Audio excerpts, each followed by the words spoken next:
All right. Matthew Blanchette, Matt Blanchette, and his vision.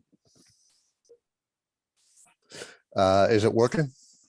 Yep, you're good to begin your interview. All right.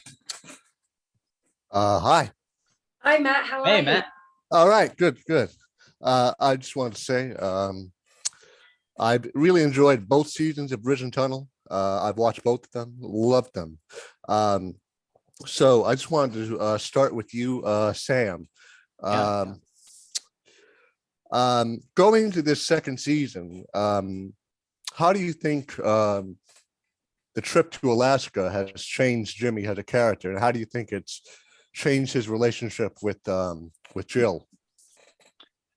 Yeah, I mean, Jimmy went off and did what he'd said he'd do, right? He went off to Alaska and everything's gonna be fine when I get back. But I think anyone who's done even a little bit of traveling knows, like, you learn a lot, you mature a lot, and you come back a different person. And Jimmy's definitely come back a bit of a different person. So much so that he's come back with another person. I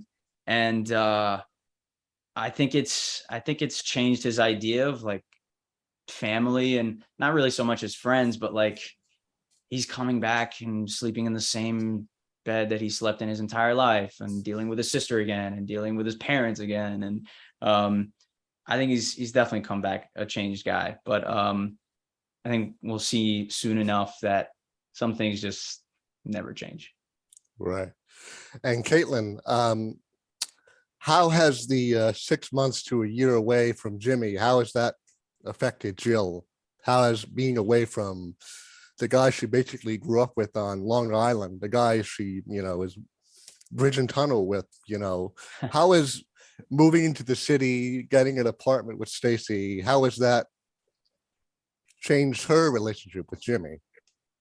I think she really misses him. I think that like she has a very deep connection to Jimmy, but because she's young, because they're both young, it feels quite urgent. I think the older they get, the more they're going to sort of relax into the idea that like, oh, we're always going to be a part of each other's lives one way or another.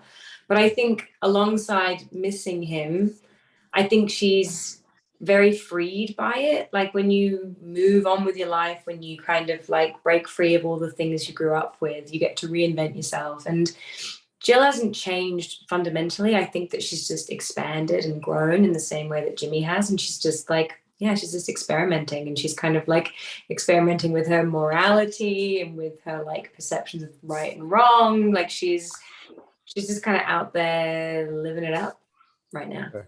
Yeah. Out of this season, what, not to spoil anything, but what for you, reading the scripts from Edward Burns and then just working with him, what were the standout moments for you, for each of your characters that you feel? And I'll start with Caitlin, I guess. I just kind of like the fact that Jill was dating, and this isn't much of a spoiler, it's revealed in the first episode, that she was dating a married man. I think that that's kind of a very complicated gray area. And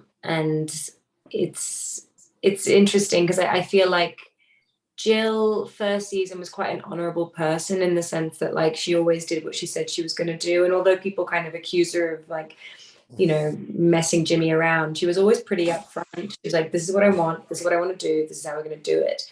Mm-hmm. And she's still that way, but she's kind of doing something a little bit less.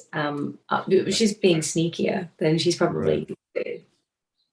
All right. I'm sorry, I got to wrap this up, but I just wanted to say I absolutely adored the whole Breakfast at Tiffany thing. And Sam, you did a great job with the Gloria Gaynor song. Oh, thanks. You have a good one. Thank you. You too. Thanks so much. Bye.